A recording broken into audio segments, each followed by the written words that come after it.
Hi, everybody. Welcome to our latest NCSA webinar. I'm Jill Escher. I'm president of the National Council on Severe Autism, and I'm happy to introduce our guest today for our latest webinar, which is behavioral treatment for severe behaviors in profound autism. But before I introduce Dr. Hawk, a few housekeeping issues. First of all, I am recording this, so don't worry if you have to leave. I will post it probably today or tomorrow on the website. I'll also post it to the Facebook group. It also goes on our YouTube channel. I can't guarantee it because if there need to be some edits, it might take a little longer. Also, people always have a ton of questions, which is great. I prefer the questions to be in Q&A and not in chat, although you're free to use chat. I have a hard time monitoring both, okay? But I will do absolutely my best to get to as many questions as I possibly can. For the most part, we hold the questions till the end, but sometimes things come up and I will interject in the during his presentation. Okay, and let's get the show on the road. Everybody, I'm welcoming Dr. Shaji Hawk. He is a BCBA doctoral and a nationally certified school psychologist. He earned his PhD in school psychology at the University of Oregon, where he obtained clinical experience in ABA for people with autism. He completed a pre-doctoral internship at Marcus Autism Center, which is in Atlanta, where he completed clinical rotations in the Severe Behavior, Language, and Learning Center and Pediatric Feeding Disorders Clinic. His formal training culminated in a postdoctoral internship with Trumpet Behavioral Health. He has held professional positions as a senior clinician, clinical director, and director of severe behavior services. He is currently with Easter Seals in Southern California. He also serves on the board of NCSA. His clinical expertise and research interests include the assessment and treatment of severe behavior, which includes aggression, property destruction, and self-injury, and the evaluation of the efficacy and efficiency of treatments. He has published in several scientific journals and is on the editorial board of Behavior Analysis and Practice. Welcome, Dr. Hawk, and I'm going to turn it over to you. Thanks, Jill. I'm very happy to be here to discuss one of my favorite topics in the world. Not only is this my livelihood, but I truly enjoy the work that I do relating to the assessment and treatment of severe problem behavior for people with profound autism and applied behavior analysis. Now, despite the fact that ABA is a relatively young field compared to other disciplines, there's a wealth of scientific evidence that we draw upon in our work with this population of people with very complex behaviors. And there's no way that I could do justice to it in a 1 hour-ish webinar. So as a result, I'll be providing a broad overview about the topic and some of the activities that I complete with this population in my current capacity. So we'll discuss some components of the assessment process, treatment. I'll present on a specific case and end the formal discussion with some considerations. And then maybe we could get some of Jill's thoughts as well and some Q&A. I don't want to spend too much time here. Jill already provided some information about my background. But let's just say that I've received formal training and I've had various jobs that involve the assessment and treatment of severe problem behavior for people with ASD using ABA. I also engage in volunteer activities outside of my regular job because I love this so much. There are some disclaimers that I'd like to start off with.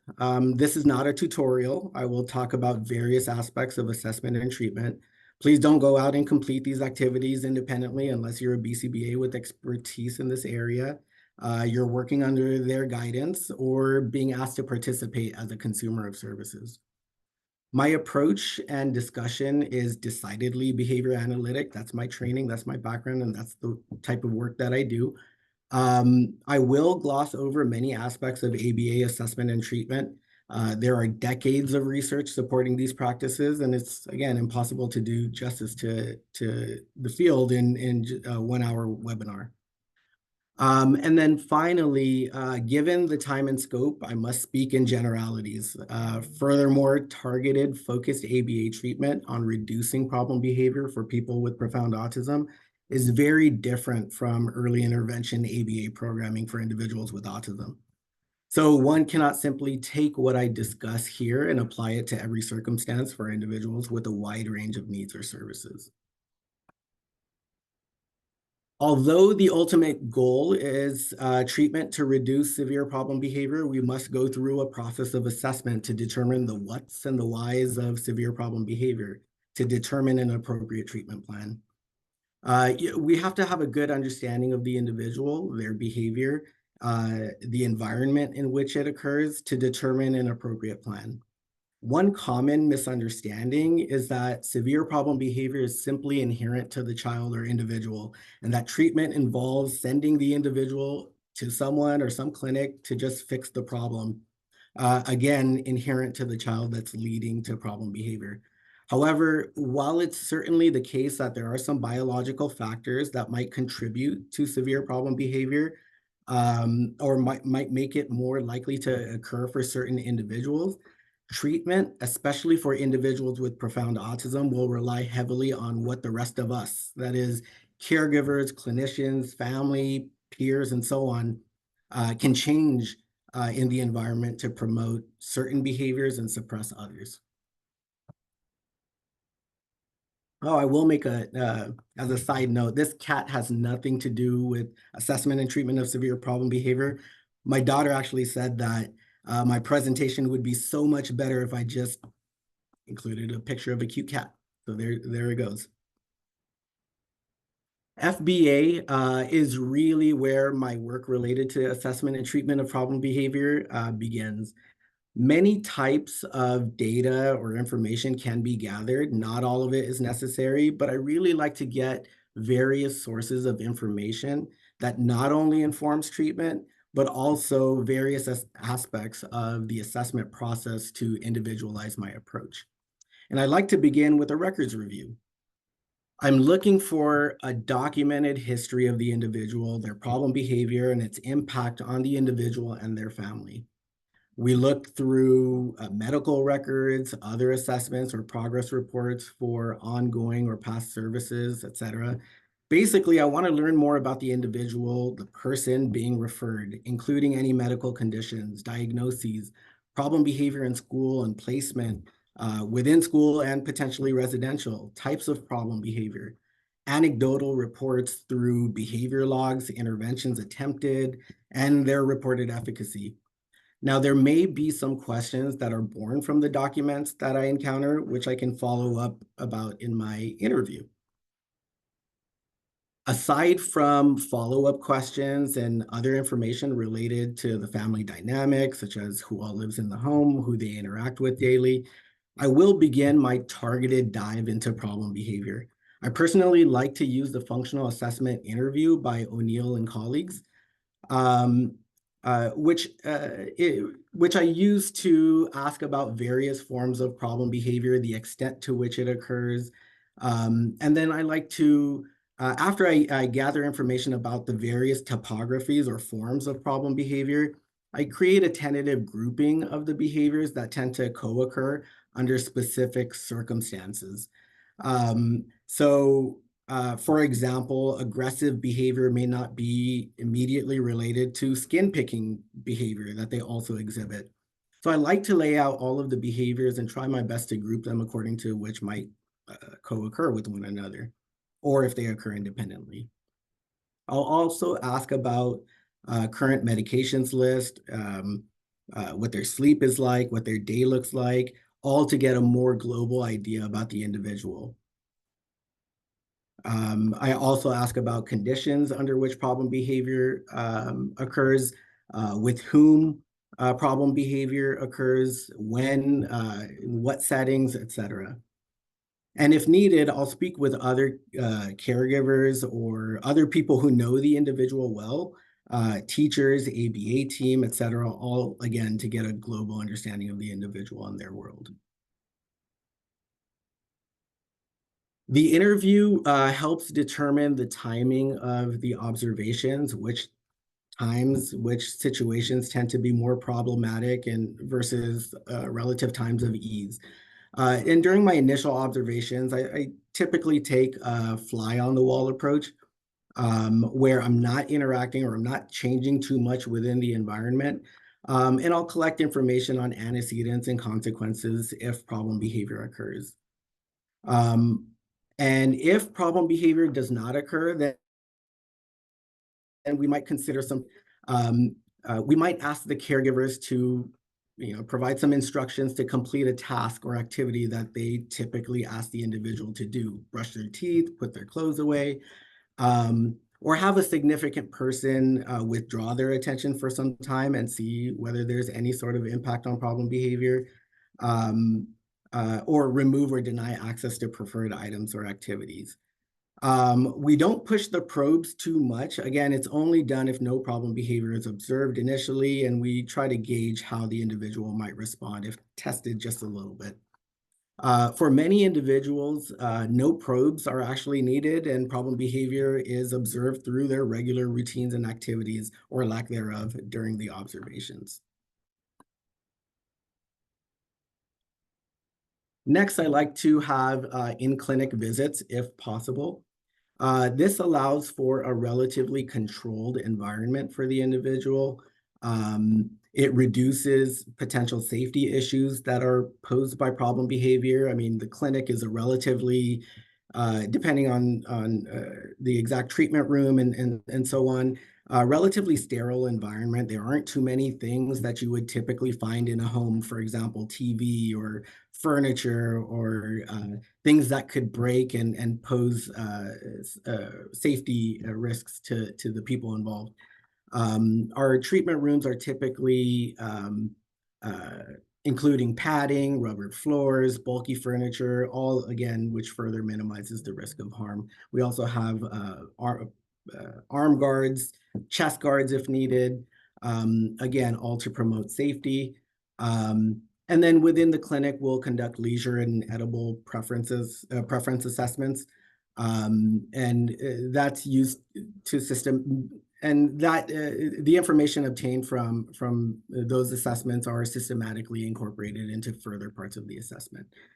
And then in the clinic, we also like to conduct a functional analysis. So what is a functional analysis? So it is an experimental assessment which involves creating scenarios or environmental conditions that could plausibly maintain problem behavior.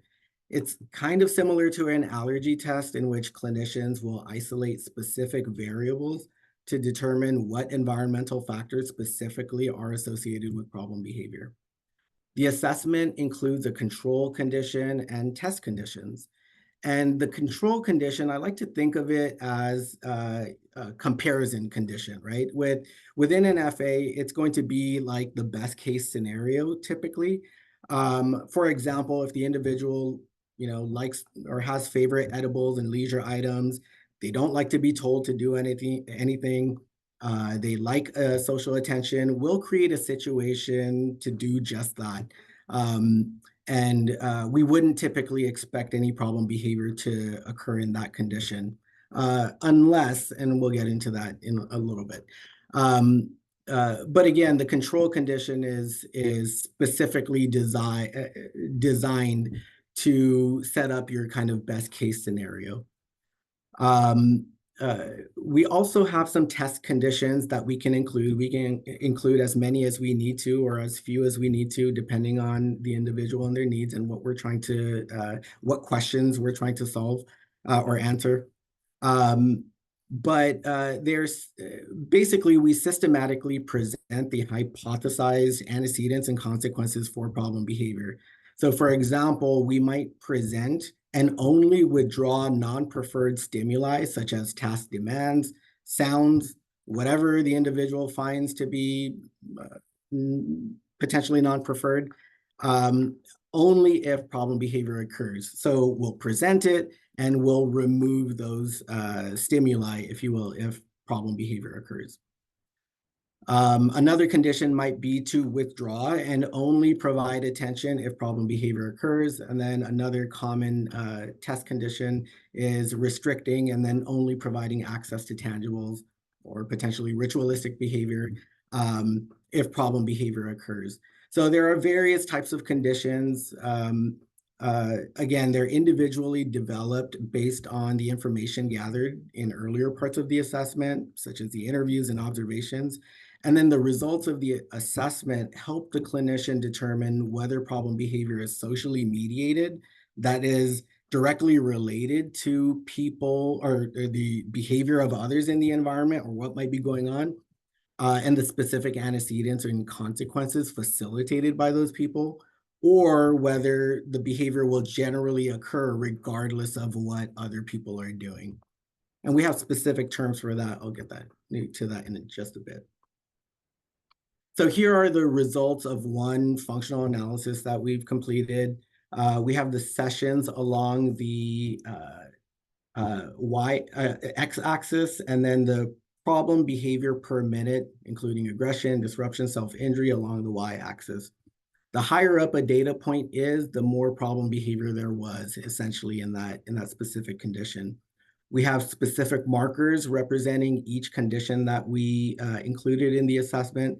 So for example, the open squares represent the attention condition, closed circles represent the control condition, closed triangles for escape, closed squares for tangible. And when problem behavior is elevated in one of those test conditions relative to control, we can say with more certainty that problem behavior is maintained. For example, in this situation, escape from non-preferred stimuli, right? And this open triangle here just reflects that we had to end the session early because of the intensity or severity of problem behavior, and it just wasn't safe to continue with that session. Now, interesting for this case is that we noticed that the individual was complying. So first of all, problem behavior was maintained by escape from demands. But we noticed that she was completing certain demands or completing certain activities based on our instruction, but not others, right? And we hypothesized that she would not display problem behavior if the demands did not require her to get up and move around about the room. This was a particularly larger individual, so you can imagine it might be harder for her to get up from a seated position, ambulate across the room to complete those activities or demands that we were placing. So we tested that specifically. So in this next phase, we have escape, basically those demands that did not require ambulation. We presented those materials associated with the demands, and she completed all of them. We don't have those data here depicted here, but we do have problem behavior. And problem behavior simply did not occur in that condition. In the next condition that we presented those same demands that required her to ambulate or get up and move across the room, and problem behavior immediately increased. We reversed back just to confirm whether our results would be consistent, and sure enough, problem behavior did not occur in that escape condition that did not require her to get up and move. So functional analyses are adaptable, they're individualized, they help us answer specific problems. There's just some questions about some acronyms. I assume AGG means aggression. Yes. SIB means self-injurious behavior. DIS means disruptive behavior. Oh, disruptive behavior. Okay. So disruptive behavior, I typically think about like banging on surfaces, yelling. That can include property destruction, breaking items, just basically creating a ruckus in the environment. Got it. Thank you.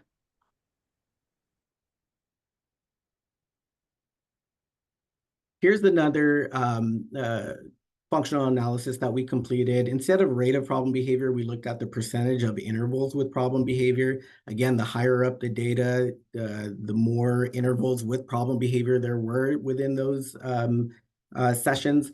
The screener basically is a test for automatic reinforcement. I know I didn't describe that just yet, but without getting too much further into that, let's just say that some people might display self-injury or other types of disruptive behavior, such as, including property destruction, because the activity itself is reinforcing. It's kind of like for me, scrolling through YouTube or TikTok videos or playing video games. It doesn't matter what other people in the environment are doing. I might just do that, you know, on my own when my kids aren't bothering me.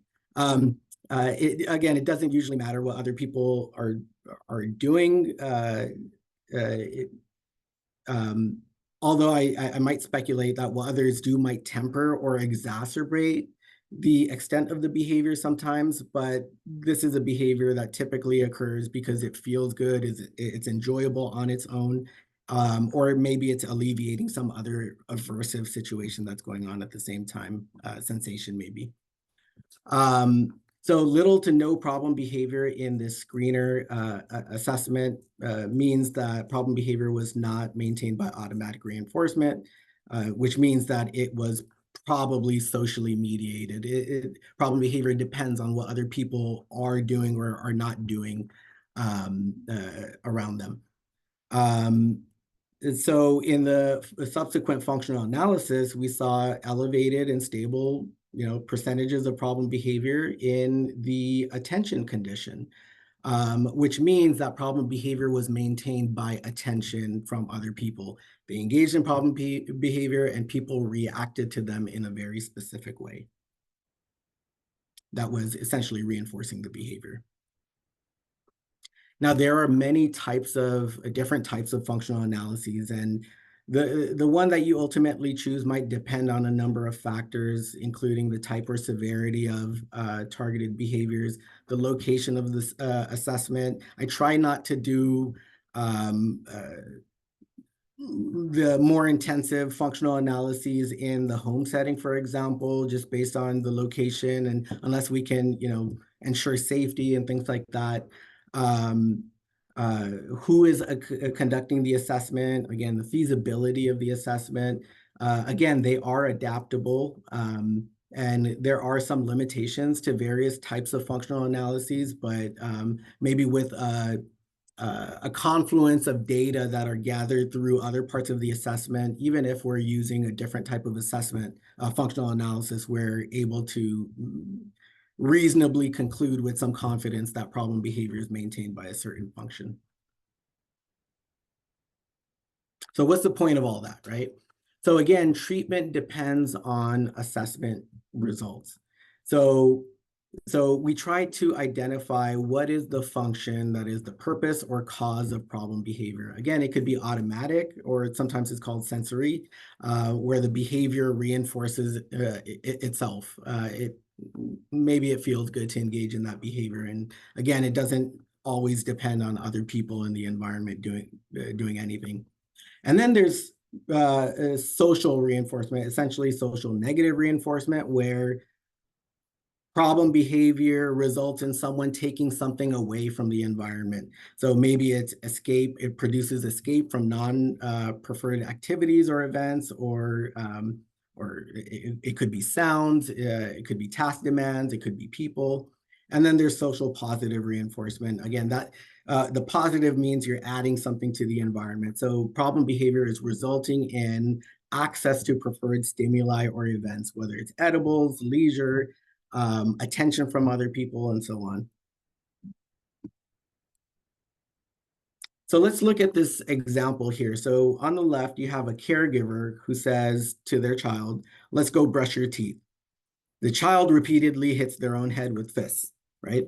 And as a result, the caregiver ends up delaying or does not follow through with the activity, right? And through a repeated history of the child hitting their head to escape brushing teeth or similar tasks, we determine that problem behavior is maintained by escape from demands. And also, as a side note, in the long run, caregivers might actually be less likely to issue this type of demand because it's associated with problem behavior. So even caregivers' behavior operates under its own contingencies as well. Here's another example. Caregiver takes and puts away a toy that their child grabbed at the store. The child flops to the floor, crying and thrashing their hands, engaging in a tantrum.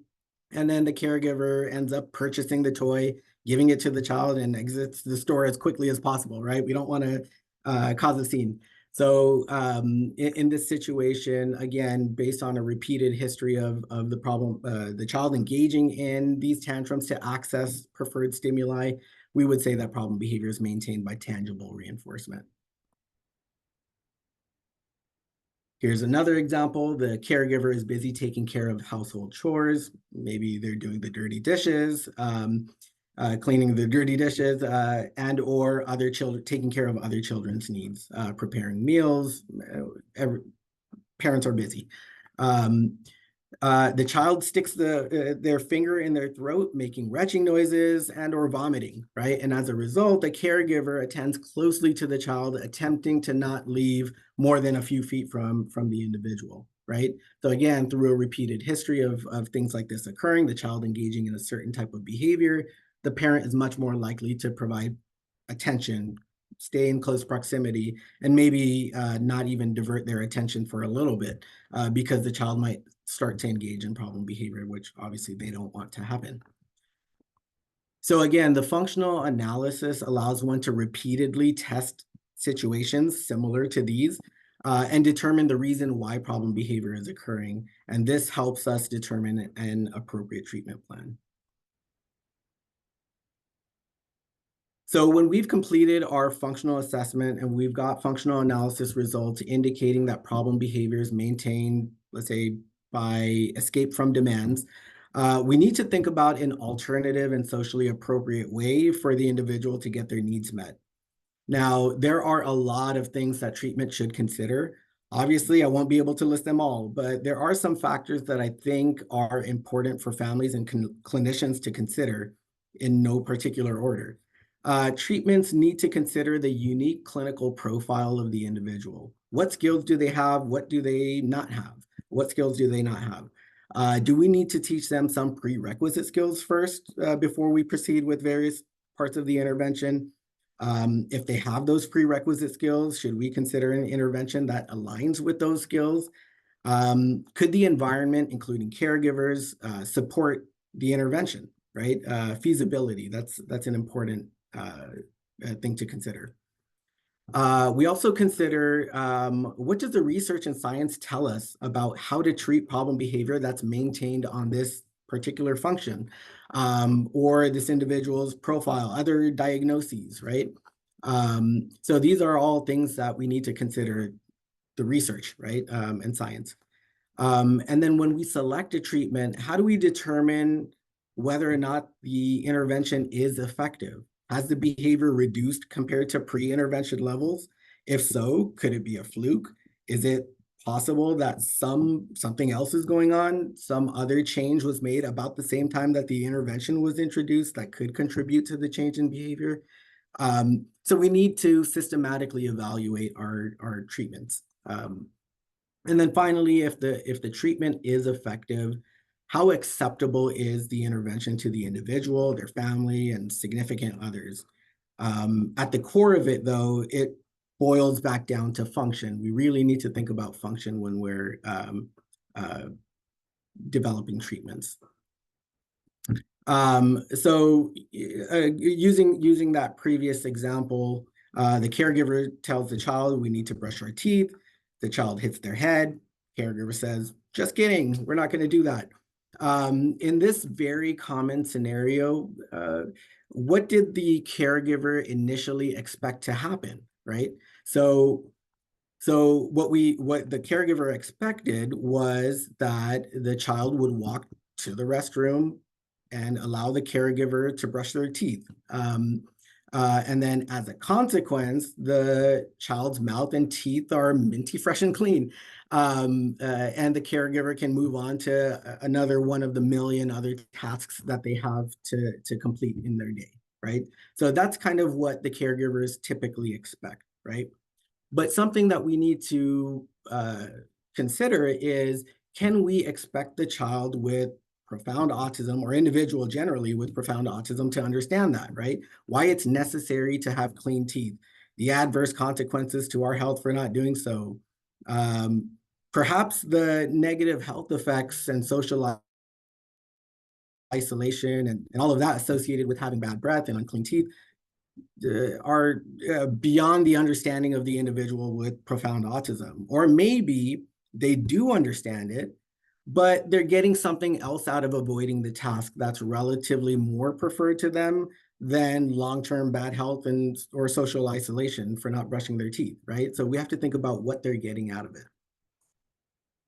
So what can the individual do instead, right?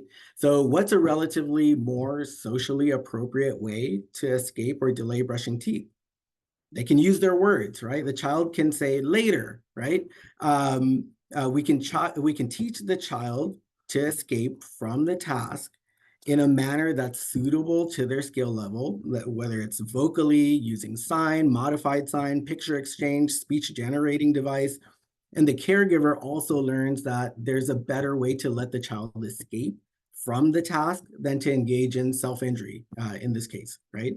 Um, the child is escaping the task anyway. Let's allow them to escape in a manner that doesn't cause physical harm to them or others and potentially distress for everyone involved. Uh, I know what you're thinking, right?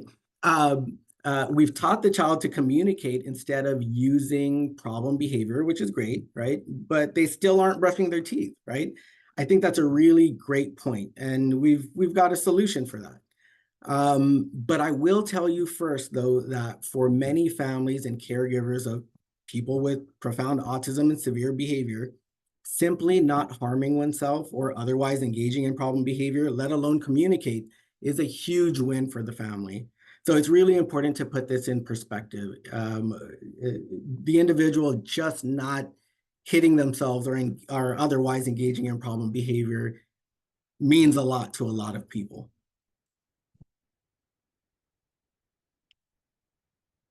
When it comes to treating severe problem behavior, there are two general concepts or approaches that stand out to me. One is behavior modification. This is primarily concerned with changing behavior. Typically, the focus is to eliminate maladaptive behavior. You reinforce an alternative behavior. Whereas function-based treatment is born from behavior modification, but it considers the why of the problem behavior, the function of problem behavior.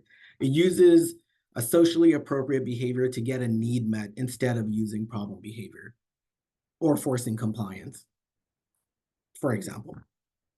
To elucidate the differences, we can consider that, the caregiver says, let's go brush your teeth.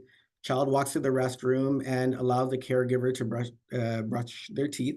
And as a consequence, using a behavior modification approach, the caregiver might provide praise and or a tangible to reinforce compliance, right? To reinforce task completion or whatever it is that they need the person to do.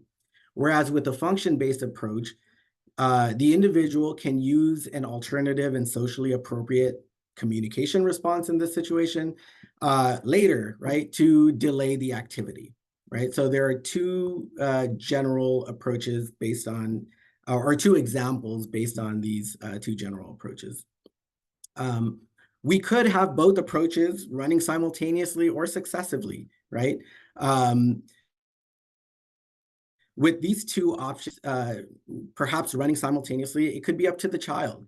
They can either brush their teeth and access some special arbitrary reinforcers, praise, tangible, or they can use their words and simply delay the task or get out of the task, right? So as a clinician, I don't have to choose one option or the other for the child or family. We can make both options available, and both behaviors are likely to be meaningful for the family. Um, and as a side note, for maybe for someone with challenging behavior who can already communicate later, or some other communication response, reinforcement for task completion might be all that's necessary here. They already know how to communicate and can ask for their needs using one, two, or a combination of vocal, sign, or other form of speech. For someone who doesn't have the communication response, maybe we need to start there and then add the reinforcement for task completion after that. And as you can see, the exact intervention might vary based on the individual's unique skill set. the strength or intensity of the problematic response, the feasibility of employing one or various components of the intervention, et cetera. There can never be a one-size-fits-all approach, and each component or stage of the intervention depends on the unique factors of the individual and their life.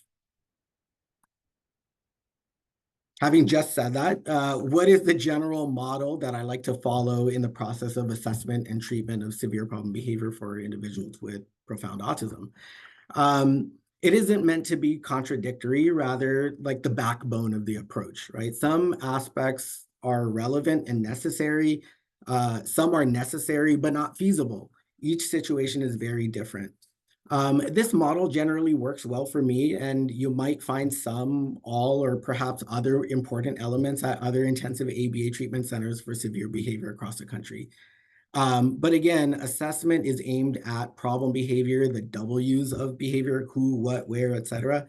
And then when it comes to treatment, I typically develop a highly intensive treatment plan, and my team is doing the heavy lifting. We develop highly intensive interventions that are likely to not be feasible for caregivers to implement initially. It's more like a proof of concept to see and understand whether or not the intervention is going to work to reduce problem behavior. Again, our staff are at the front line regarding behavior management. It's not like we present those antecedents and then caregivers, we say, oh, go manage those behaviors. No, that's not what we do. Our staff are the ones to manage those behaviors that might result from intervention. Caregiver education is important, and safety training. So we may make modifications to the home. We don't tell caregivers to do much different initially. I hesitate to tell caregivers to do things for which I don't have proof will actually work. It can be a huge source of frustration. So again, I like to have my team implement the intervention early on, make sure it's effective, make sure it's feasible, and then we, after we've systematically evaluated and confirmed that the treatment will work, we'll actively work towards promoting the feasibility of the intervention and introducing more naturalistic components of the person's natural environment.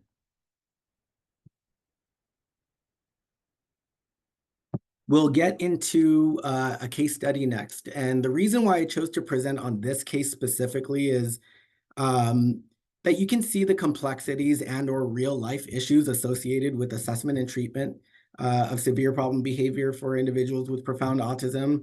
And again, there is no one size fits all approach here. So things that I presented earlier, I may not have been able to do during for this individual in this particular case.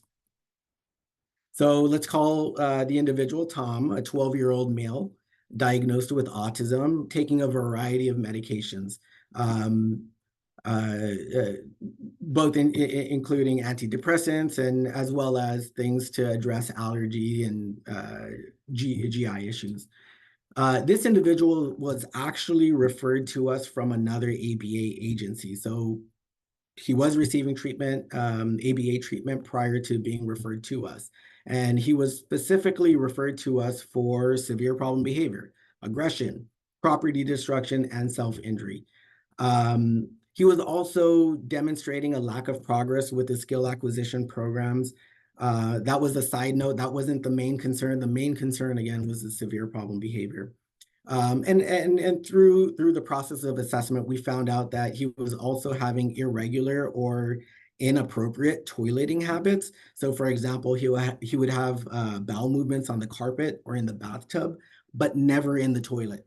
And so that was a significant concern for the family as well.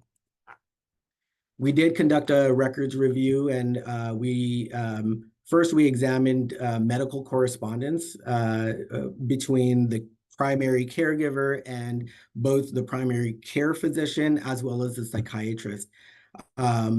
And through those records, we were able to see that the individual had chronic constipation in addition to the severe problem behavior. So there were notes going back and forth about both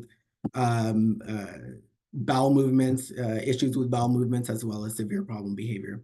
So there were notes related to changes in dosage of medications, their effectiveness, and other changes that were occurring. We also looked at the individual's IEP, and we found that the individual was eligible for special education services and receiving special education services under the categories of autism and intellectual disability. It was also indicated that he was generally avoidant of instructional tasks, tried to get out of them. Um, but in terms of skills, the individual could use one or two word phrases to request items on the iPad. So specifically, he could type out his requests on the iPad. We also reviewed past ABA progress reports. We looked at their general approach to their ABA therapy appointments, how they modified their day according to various levels of problem behavior. For example, if he was having a particularly rough day at the start of session, they might present a certain number of demands, maybe less demands. If he was having a good day to start, however that was defined, then they would present relatively more demands. Not to say that I would follow that exact approach. That's just something that they did. And then we also looked at the parent journal about bowel movements and problem behavior. So she recorded separately in a journal about those particular behaviors. We conducted a functional assessment interview that I shared about earlier with the caregivers. We identified the various forms of problem behavior, which included aggression, property destruction, self-injury, their severity, the context in which problem behavior occurs, his daily activities. So he spent the majority of time at home lying in his bed with the TV remote in one hand and the iPad in the other, or it was close by. He also held on to a toy, so sometimes he would toss up a toy and catch it. Not playing, functionally with or the way the toys were designed to be played with. He had very limited leisure skills outside of that, looking at the iPad or TV. We also learned more about the individual's toileting habits, specifically that he would defecate on the carpet in the bathroom or in the bathtub during baths. He would only have a full bowel movement arranged either every day or up to 3 weeks. So he would go even up to 3 weeks at a time without having a full bowel movement. Sometimes he might release just a little bit, but not a full bowel movement. He only urinated in the bathtub and never at school. So no matter what, he would not urinate he would not use the toilet at school. I mean, I don't blame him to some extent, but at some point you've got to go. We also conducted the Vineland-3, a measure of adaptive behavior. So we looked at we asked the parent about the individual's communication skills, daily living skills, socialization. Overall, the score came out as being low. That means his skills were less than an individual, a typically developing individual at 2 years of age. So he really didn't have a lot of skills across those domains. There is another externalizing and internalizing domain asking about problem behavior, and it was indicated to be high, which is indicative of high needs for support or treatment.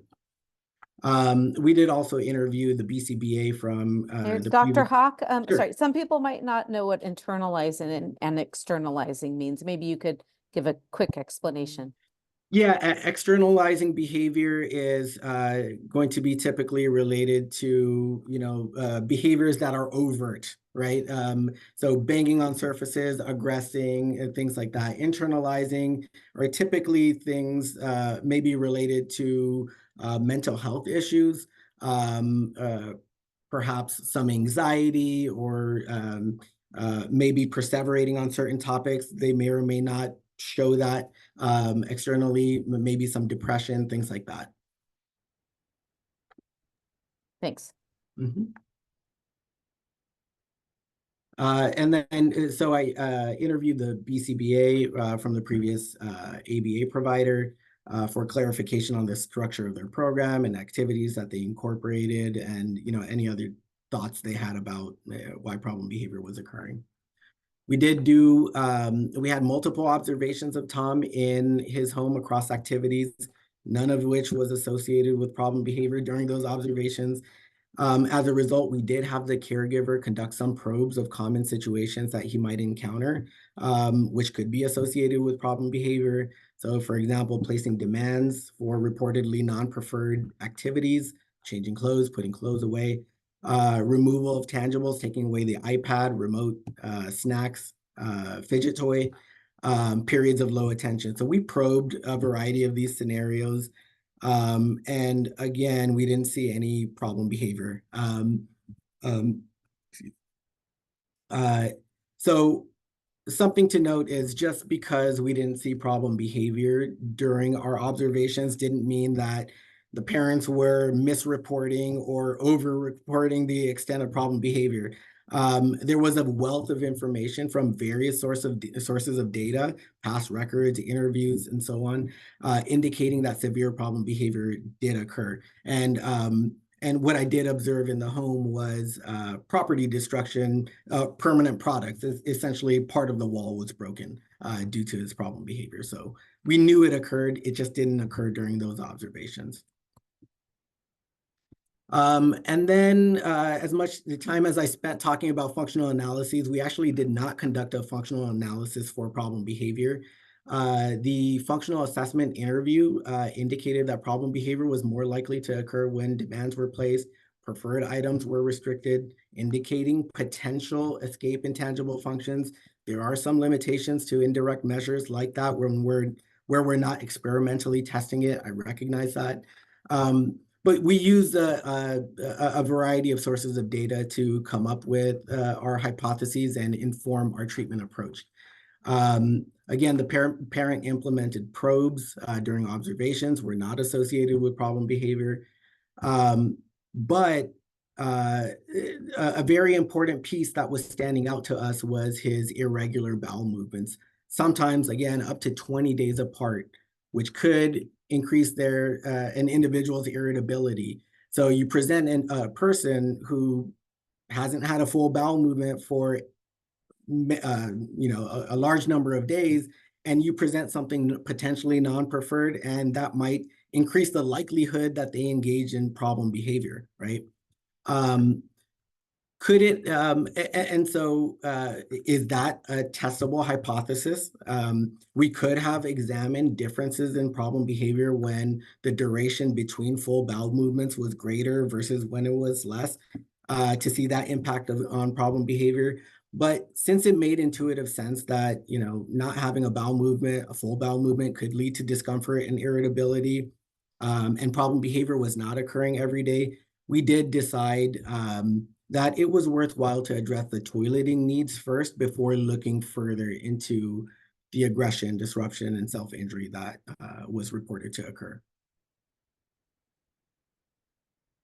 So the severe behavior team began to provide ABA services on 5 days per week for 3 to 4 hours per appointment. The services were centered on toileting. Considering the nature of the problem, that is irregular bowel movements or defecating in places where he really shouldn't, we incorporated a more holistic approach along with ABA strategies to address this need. First, we sought clearance from the primary care physician to ensure that he was cleaned out and there was no impaction prior to starting treatment, because that could impact our work. But we employed a variety of antecedent strategies, including, based on doctor's orders, Miralax daily, making sure high fiber snacks were available. So cut fruit and raw vegetables, which he was willing to consume, were kept in a bowl nearby him at all times. A filled water bottle, and then movement activities for 5 minutes between scheduled sits. Those were our somewhat looser strategies. We did also incorporate a more traditional approach with scheduled sits. So it was a 10-20 schedule, meaning that he was required to sit for 10 minutes on the toilet, and he got off the toilet for 20 minutes, and we resumed that cycle, or repeated that cycle through the therapy appointment. If he had a continent bowel movement, that means he defecated in the toilet. He was allowed off the toilet immediately. We provided high preferred edible and leisure items, and the sit schedule ended for the day. So poop in the toilet, we're done, right? And you get all these other preferred things that are otherwise restricted. Um, if he urinated in the toilet, we provided praise only, but we continued with the sit schedule because urinating in the toilet wasn't our main focus. We wanted to address the bowel movements first, considering their potential impact on problem behavior and perhaps discomfort. He was still urinating daily in the toilet, in the bathtub, like I mentioned earlier, but we just wanted him to redirect that into the toilet. If he did not have a bowel movement in the toilet, then after those 10 minutes, then he got off the toilet for 20 minutes. We engaged him in some physical activity, maybe some stretches, tickles, again, loose strategies, offered a food or drink, not forced, and no demands to complete any sort of skill acquisition programs until, well, basically the next scheduled sit. And then there were some other components of the intervention that I'll describe shortly. So here are the data. So we have the percentage of eliminations, specifically continent bowel movements, that is defecating in the toilet, on the y-axis, and the days on the x-axis. And so baseline data were collected by the parent. We did not extend our baseline any longer than we needed to. We used the parent's personal records about bowel movements and correspondence with medical doctors to fill in this information. Otherwise, that's something that we're typically doing, collecting formal baseline data. But for the interest of moving forward and our reliance on the variety of other information that we had no reason to believe that he was having bowel movements in the toilet like he was supposed to. It was just not something that he did. The next phase included scheduled sits and reinforcement for continent bowel movements. Again, that's the leisure and edible, and he got off the toilet and he was done. Although there was some initial success, Tom did not consistently eliminate in the toilet. It was noted that he was withholding some stool and he would eliminate in the bathtub when it was bath time. As a result, the team used a 4x8 gym mat to block the bathtub and only removed the mat from the bathroom after he had a continent bowel movement that day. So that's where it says response block. We didn't allow him to get into the bathtub until he had a bowel movement. We had some success. He was consistently having bowel movements in the toilet, and we didn't see the variability that we saw in the phase before when we had to use the mat to block the tub. We completely withdrew the intervention at that point to try to determine whether the change in behavior was related to our intervention. This is related to the systematic approach evaluating whether or not our treatments work. So what we expected to see was that the percentage of continent bowel movements would drop when we removed the intervention package. However, the percentage of continent bowel movements remained at 100%, save a few days in which he had no bowel movement at all. He skipped 4 out of 7 days in this withdrawal period where he didn't have a bowel movement. But when he did, he was using the toilet. We think that the intervention was extremely effective for him. And he just continued to use the toilet even though we didn't require him to do so.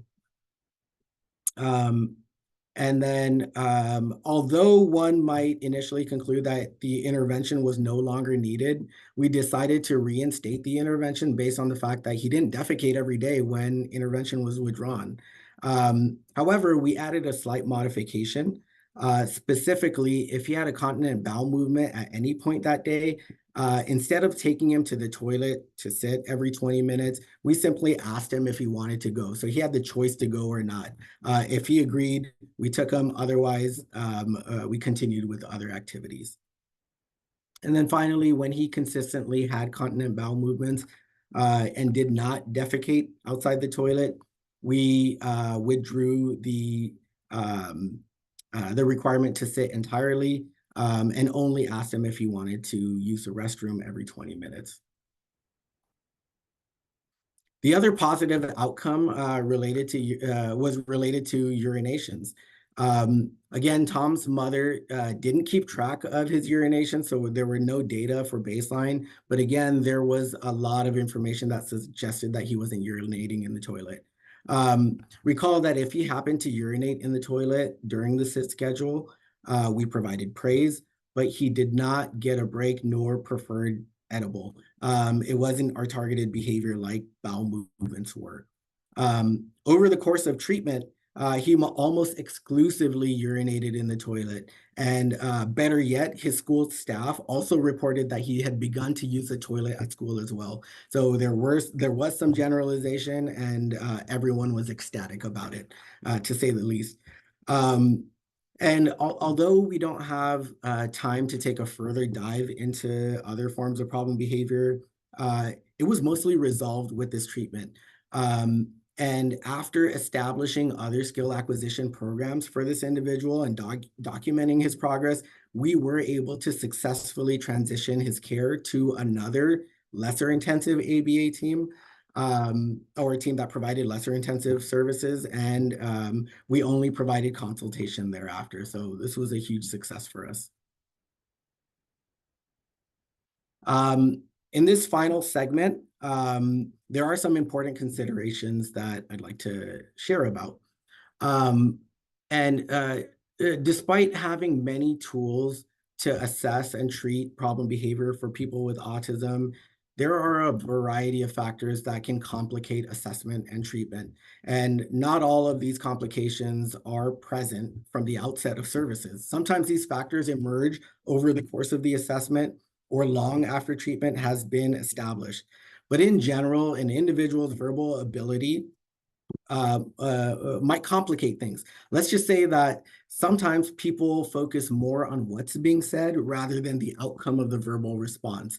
And so sometimes that can complicate matters a little bit. Or when we're running a functional analysis, they might be able to predict what we're going to do based on, and say it, tell us, based on having gone through the sequence of conditions that we've presented as part of the FA. So that can complicate things.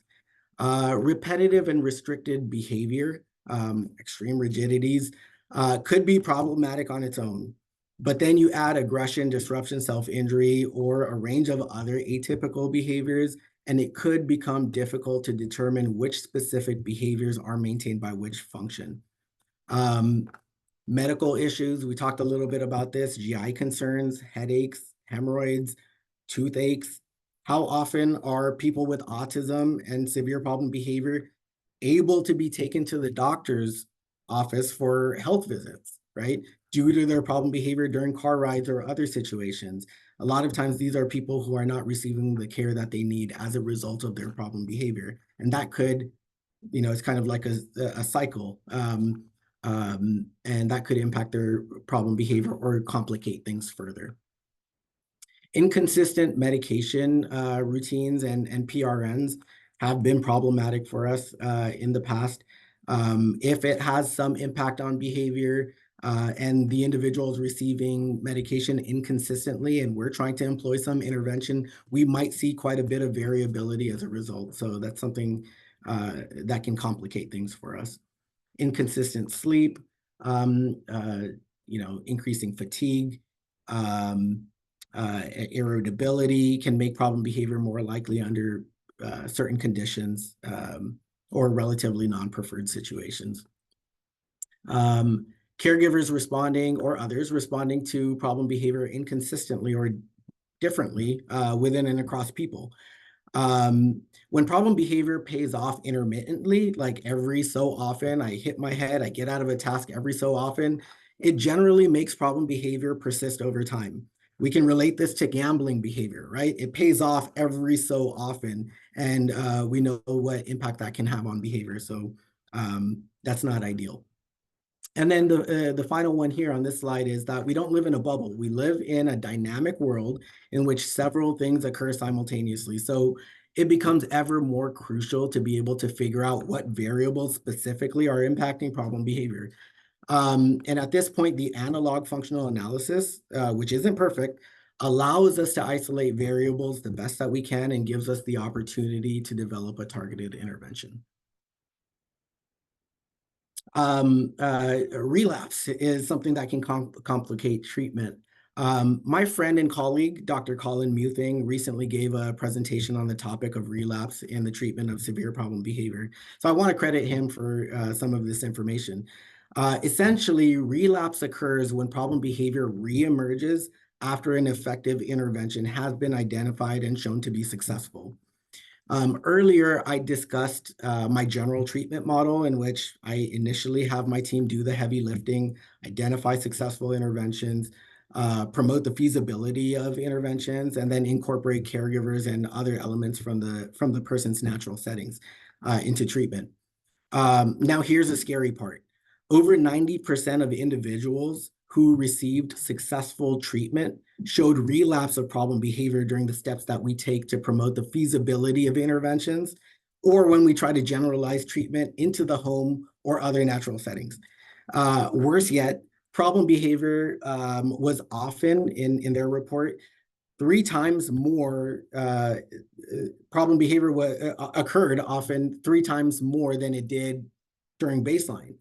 So this is a very real phenomenon that does not beg to question the efficacy of the work. Rather, it underscores the complexities associated with treating this population, namely individuals with profound autism who display severe problem behavior. I won't get into the specifics of this study, but basically we had an effective intervention um, that was relatively more intense based on and effective based on low rates of problem behavior. When we moved to step 2, we observed an immediate increase in problem behavior. So as a result, we took a step backward until we could regain control of problem behavior. When problem behavior was reduced, we took a step forward again, thereby increasing the feasibility of the intervention, and problem behavior maintained at a near zero level. So we moved forward again to promote the feasibility of the intervention further, and again, we observed problem behavior increase when we did that. So we moved back again, regained control, and then after that, we could promote the feasibility of the intervention and problem behavior maintained at a near zero level. I'm sorry, pardon my dumb-dumbness here. What was the intervention here? The intervention, basically what we did was we paired aversive stimuli that the individual, non-preferred stimuli, if you will, stimuli that evoked problem behavior for this person. And for him specifically, it was bodily sounds. So coughing, sneezing, clearing throat, sniffling would evoke huge problem behavior for this person.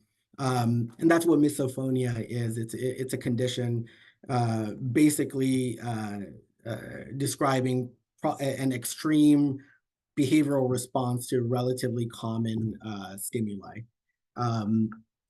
And so the intervention was to pair preferred stimuli with preferred items with those bodily sounds. So basically, we provided him with Skittles or fruit snacks when we presented the bodily sounds. Thanks. Mm-hmm. So relapse is likely to occur, right? It doesn't mean that the intervention is effective. What we need to do is stay the course, keep the treatment, make sure you're implementing treatment consistently. You make necessary adjustments like we did in that last study, and you prepare to manage problem behavior and maintain treatment integrity, right? So we don't want to throw the baby out with the bathwater. We prepare for it, we acknowledge it, we share with caregivers that this is likely to occur. Let's stay the course here. And again, typically when we transition treatment from clinic to the home, typically we're having our team be the ones to implement that just to make sure, and manage problem behavior should it occur. before we transition or transfer the responsibility to the caregiver and provide coaching and support and all of that. So we've got to prepare for it because it's likely to happen.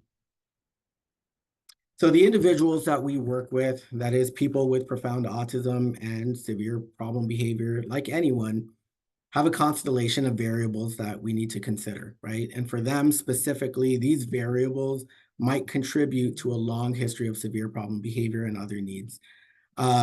We should conduct a thorough assessment to understand the factors that contribute to problem behavior and to develop a systematic approach to treatment. And with the right teams in place and a sincere effort to do what's best for the individual, there is hope.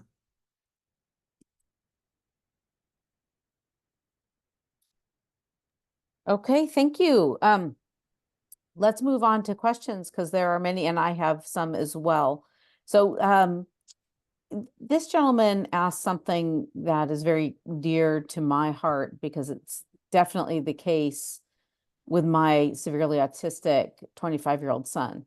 How can behavioral therapy help when there are no social or behavioral antecedents to dangerous behavior? The scenarios described here do not appear to apply to our experience. So we talked about automatic reinforcement, right? And so we consider the environment, see whether or not, people are associated with the problem behavior, whether what they're doing to um, uh, whether their response is contributing to problem behavior, but there are treatments for automatically maintained problem behavior. And from my personal experience, it can be a lot harder to treat automatically maintained behavior. But I think before we rule out all of the interventions or the potentially effective interventions, we need to make sure that we have thorough assessments that are in place to make that determination and then proceed with treatment. There are behavior-based treatments for automatically maintained behavior as well. And for example, Dr. Louis Hagopian at Kennedy Krieger Institute is doing some wonderful work related to self-injury, automatically maintained self-injury. And his team is just putting out a lot of great work to guide people like me in treatment for automatically maintained behavior. Yeah, I mean, I can only speak for my son and not anybody else, but my experience was and is that a lot of his extreme behaviors just came out of boredom. He wasn't capable. You talked about a client who didn't have any leisure skills. Well, that describes my son. His leisure skill was destroying furniture, you know, and I just that's hard. I mean, there's no real behavior treatment for that. Um, And that's an important point. The absence of leisure skills, right? And so you get an individual who, may be predisposed to engage in various forms of stereotypy associated with autism, right? It's in part uh, uh, uh, a condition of autism, right? And you have a lack of leisure skills and other activities. So what does the individual resort to? Typically, it's going to be those automatically maintained behaviors, the stereotypies and what have you. And so part of what we're trying to do here is focus on just that, right? Teach them to engage in a variety of activities for leisure. Now, what you and I consider as leisure, whether it's, reading a book or, YouTube videos and what have you, may not be considered leisure items for individuals. So one example, passing the ball, right? So we might throw the ball back and forth. And for me, that's a pretty fun activity. But for an individual with autism, that may or may not be a preferred activity. There are people who I've worked with who enjoy that activity and others who might just perceive that as a demand, a non-preferred activity, and they engage in problem behavior in response to that. So I think in part there has to be this reconceptualization of what constitutes a leisure activity for individuals with profound autism and get them to engage and seek out those activities independently. All right, here's a great question. At a 30,000-foot level, can you compare and contrast functional assessment methods and ideology across different age groups? For example, children, teens, and adults with severe autism. Yeah, I think that's a great point. I think so that's an important consideration, right? So with whom are we conducting functional analyses? And all things being held equal, you conduct a functional analysis for somebody with severe problem behavior and profound autism. It might be a little bit easier to run those conditions, manage problem behavior because there's no, they can hit you, they can scratch, but maybe it's something that we can manage. But then you get an individual, an adult or preteen, like we have over here too, who's 6 foot tall, more than 300 pounds, and you conduct a functional analysis with that individual, and it's an entirely different situation, right? The concepts are the same, right? The practicality and feasibility of various sorts of assessments have to be individualized based on the individual's, clinical profile, their characteristics, again, the feasibility of running those assessments and so on. But again, conceptually, what we're trying to do is identify the function of problem behavior. And in my case study, again, we didn't run a functional analysis in that situation. I typically almost always complete functional analyses with my individuals, various types of functional analyses. In that situation, it didn't seem warranted. We took a different approach based on what we were looking at and the need to proceed quickly with the treatment that we had in collaboration with the medical providers. So again, conceptually, it's the same. There are various tools that we can use to conduct functional analyses, experimental or general assessments, non-experimental, to get at the same type of information. And then the next piece is considering the feasibility with the individual with whom you're considering using that assessment. I have a general question about sort of the interdisciplinary nature of all of this. I mean, obviously, like through this webinar series, we've talked to or not just this, many webinar series, psychiatrists, other physicians, neurologists, obviously underlying behavior, there is usually something wrong with the brain, right? Autism is a brain disorder. It's not really a behavioral disorder. So, I could start my video. So how do you work with, say, a neurologist or a psychiatrist or a medical doctor? Like, somebody mentions, in this particular scenario that you were discussing, there was a physical underlying issue, with the client. Can you talk about that generally? Do you mind? Absolutely. I think that's a very important point. Um, uh, but again, typically we're looking at environmental factors that could be contributing to problem behavior. Again, the referral that we got initially was due to severe problem behavior. But upon further digging, we identified that there were some medical concerns, constipation specifically, right? And so collaboration with the primary care physician and reviewing the psychiatrist notes and all of that was really helpful.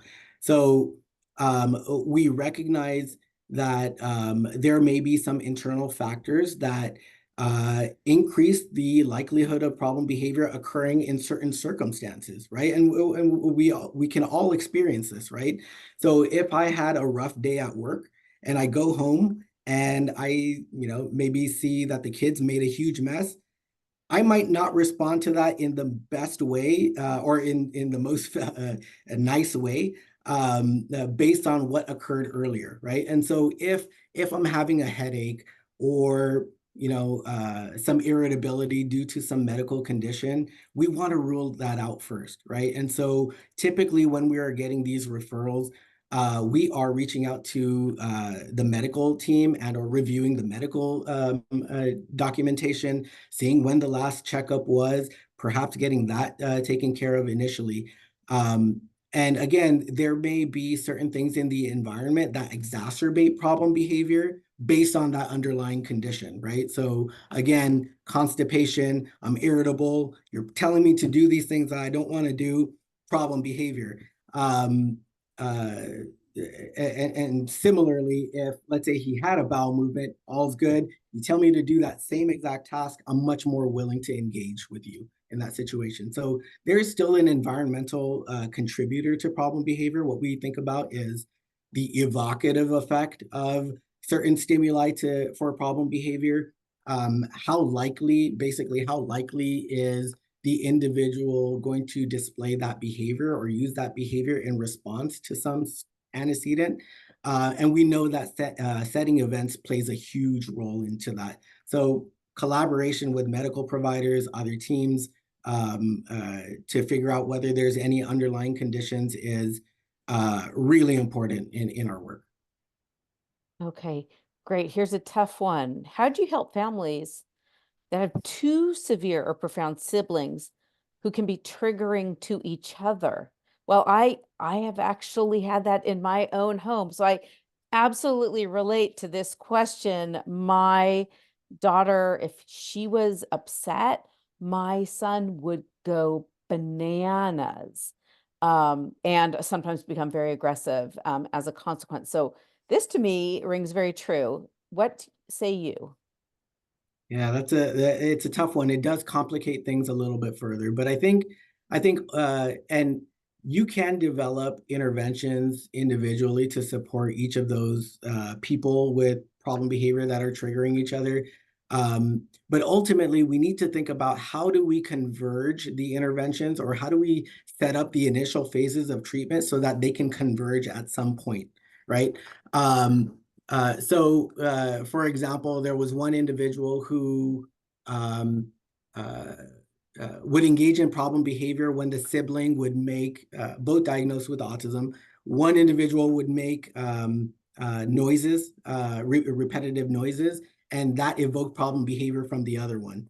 And then if problem behavior was occurring with the sibling, then this individual with autism would go and aggress another one of the family members because they wanted them to prevent them from having to interact with the sibling, right? And Mm. so we had to develop different treatment plans. Each case is very different. We have to figure out what is evoking the problem behavior, what's maintaining the problem behavior, and how we can make those interventions align so that they can converge at some point. You may not start off with both of them being together in a room and maybe duke it out, right? We don't want to do that, right? We don't want to start off too difficult. Maybe there's some early stages of intervention that we can employ that ultimately leads to bringing the individuals together and using those interventions simultaneously. But we have to consider where we're going in terms of, our conceptualization of treatment, and how we're going to have them work together at some point. Yeah, good luck with that. Okay. It's hard. It's hard. Um, how do these methods help with internalizing behaviors?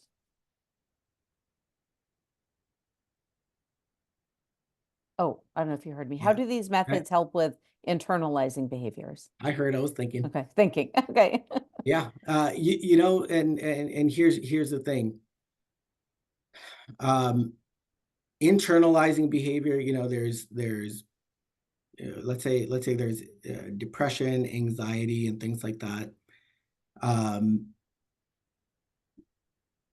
through applied behavior analysis, you can see behavioral indicators potentially of those constructs, but those constructs may or may not occur. We can't put a microscope to the individual's head and see whether or not that's occurring, right? But we do know that those certain conditions are associated with certain behaviors, right? Let's consider depression, for example. The individual might withdraw from social situations or other life activities, stay in their bed all day, not get out of bed, not complete any types of activities or routines, right? Thereby limiting other sources of reinforcement. So when you have an individual who does not get up, get out, and come into contact with other sources of reinforcement, then those sources of reinforcement essentially don't exist for that person, right? And so what do? They might further fall into the cycle of staying in bed, doing fewer and fewer activities. Now, I'm not the expert in depression, and I'm not claiming to do so. So that's questions a little bit out of my scope. But what I can focus on is other types of behaviors to get them to or behaviors for to get them to engage in a variety of activities and hopefully incorporate other sources of reinforcement. And that might increase the likelihood of them getting up and engaging in those activities. Whether or not it has some internal effect on depression, I don't know. I can't say that. I can look at the behaviors, the overt behaviors that might be associated with that All construct. right. Question about generalization. Can you share your experience with generalization of established treatment plans outside of the clinic? The highly restricted and controlled environment is so different from the home and community that generalization is often not seen for individuals with severe behaviors. Great question. That is a great question, and I touched upon it a little bit earlier, but basically, again, we start with an effective treatment or intensive treatment in clinic, establish that the intervention can work, right? Again, proof of concept, right?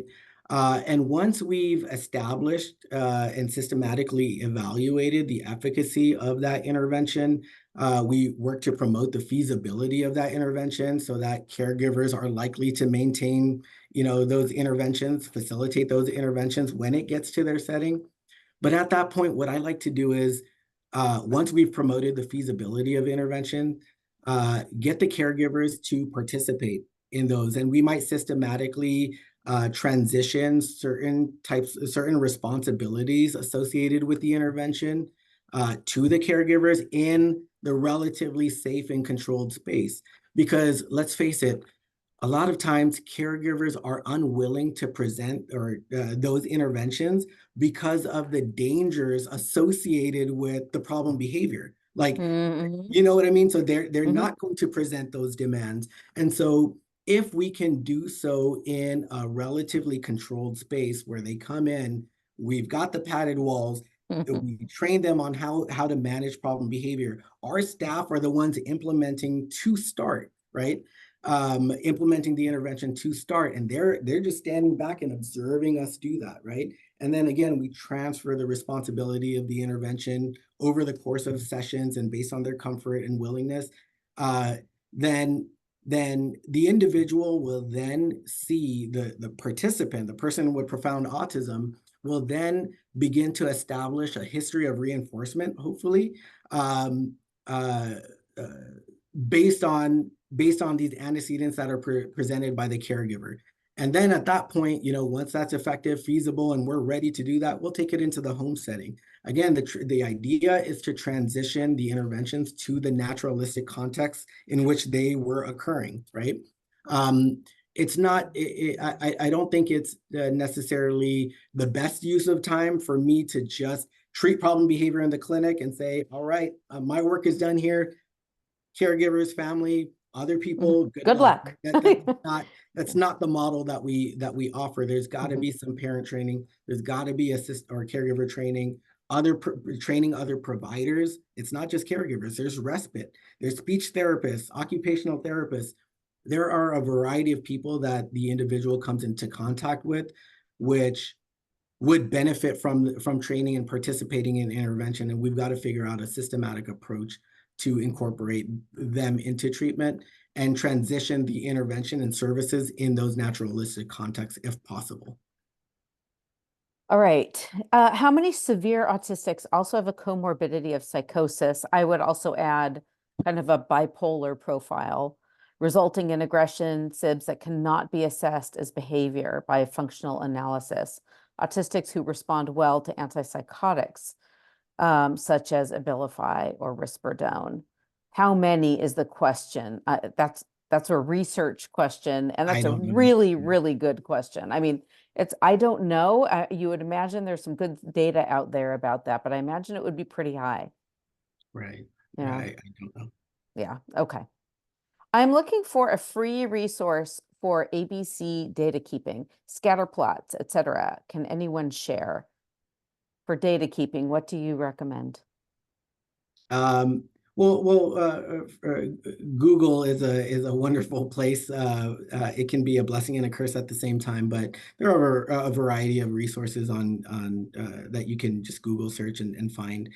But I think importantly, again, to emphasize the point early on, to engage in the process of assessment and treatment in collaboration under the direction of someone who's trained in these strategies. So um, that's the important. I know the question was related to data collection Mhm. specifically, not intervention, Yeah. but it is something important to consider how we look at those data, how we analyze those data and make decisions based on it.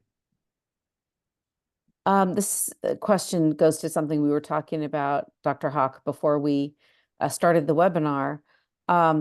You say continue and stay the course. What happens when the professionals do not? How do we find places capable? The older our kids get, this is really a big issue.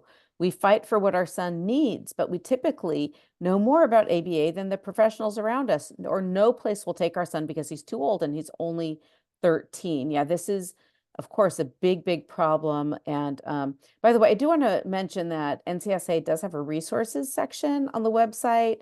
It's not totally comprehensive, but we do list a number of programs around the country. You could at least look it up, see if there's something in your area. But Dr. Hawk, what say you? Yeah, that's really the hard one because many ABA agencies will not serve individuals who are older.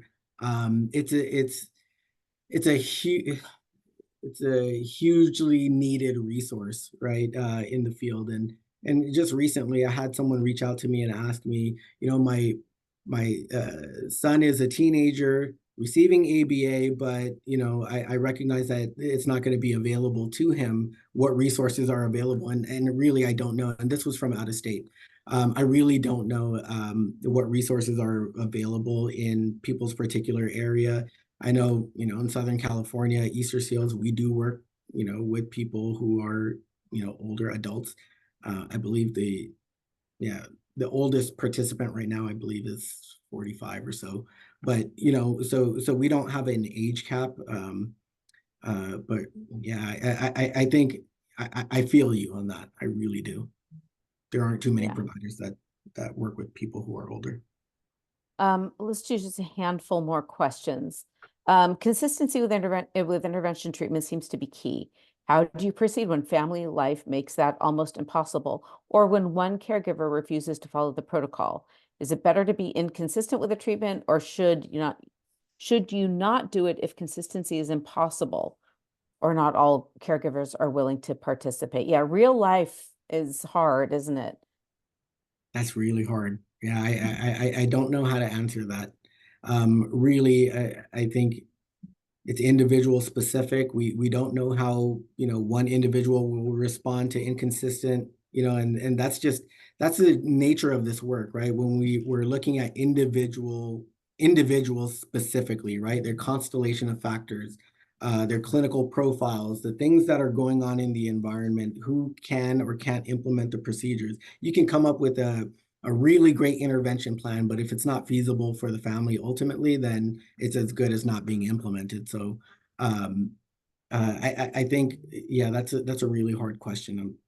And I'm not sure if there's any immediate answer that I can provide for that. Somebody here asks about a very, very specific situation about a 19-year-old son who has a meltdown, screaming profanity, rage with self-injurious behavior, stripping off all his clothes. Are there any suggestions anyone has for this situation?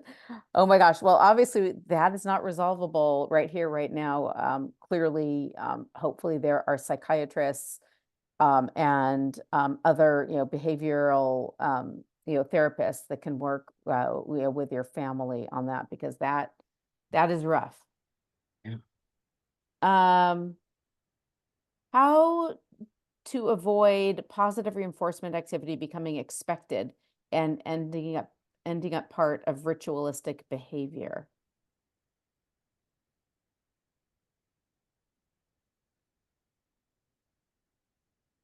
He's thinking. Yeah, I'm thinking. So how do we avoid reinforcement being expected for the individual? Yeah, becoming part of the, it wasn't a very clear So question. yeah, I'm not sure about it becoming a ritual in that piece, but let's just say, reinforcement. So for some individuals, right? So for some individuals, they are going to need some level of support, right? Mhm. We're clear on that, right? Not all people are going to be, independently functioning, right? We try to get them as close to that as possible. The sky's the limit, right? We push and we hope, right? We try to train for that. But for some individuals, they're going to need a more intensive intervention for their daily life. We know that, right? Um, and so ideally, it's finding the right dosage of intervention, the schedule of reinforcement, if you will, um, that works best for the individual. I mean, like there may be, obviously more dense is a dense schedule of reinforcement, meaning more reinforcement is typically good initially, but is it feasible? No. We've got to work through and look at the data to see, what level of responding is okay for the individual, and compare that to the intensity of the intervention. So again, that's going to be individualized, and it's hard to say for sure. Okay, maybe one more question here. Somebody asks, um, my son's behavior improved dramatically when we incorporated rapid prompting method letterboard for communication. He's gone from kindergarten level to higher grades in 1 year. He is showing internal motivation. I'm just going to speak to that. NCSA has a position statement regarding rapid prompting and letterboarding. Frankly, I think if it helps your kid's behavior, personally, I'm for anything that helps behavior. So whatever it is. But we do take issue with calling it legitimate communication when it involves an intermediary and prompting and interference. And we do ask that these controversial communication methods be independently validated, which yet they have not been. So again, not anti them, but asking for them to be validated. At the same time, anything that helps a child's behavior or an adult's behavior should be considered, no matter whether it's actually valid communication. I don't know if you have thoughts about that, Dr. Hawk. No, I think I echo with respect to the science and research, and for any interventions, we've got to there's got to be, for me, a research base for that. There's got to be It's got to be based in research. And so that would be my recommendation. And then the other thing, though, is that social validity, acceptability of those treatments is also an very, very important consideration, not just for the individual learner, the caregivers who are facilitating those interventions and so on. Okay, well, it is past our time. And we've kept everybody a very long time. So thank you so much for your presentation, a nice overview of how ABA practitioners approach these problems in terms of framing them, testing them out, taking data, and trying to gain kind of consistency and hopefully effectiveness. So really appreciate it, Dr. Hawk. Everybody appreciate your time and sticking with us for a very long webinar. And this will be posted soon. Thank you so much, everyone, and good night. Good night, Thank you so Dr. Hawk. much. I appreciate it. All right, good night.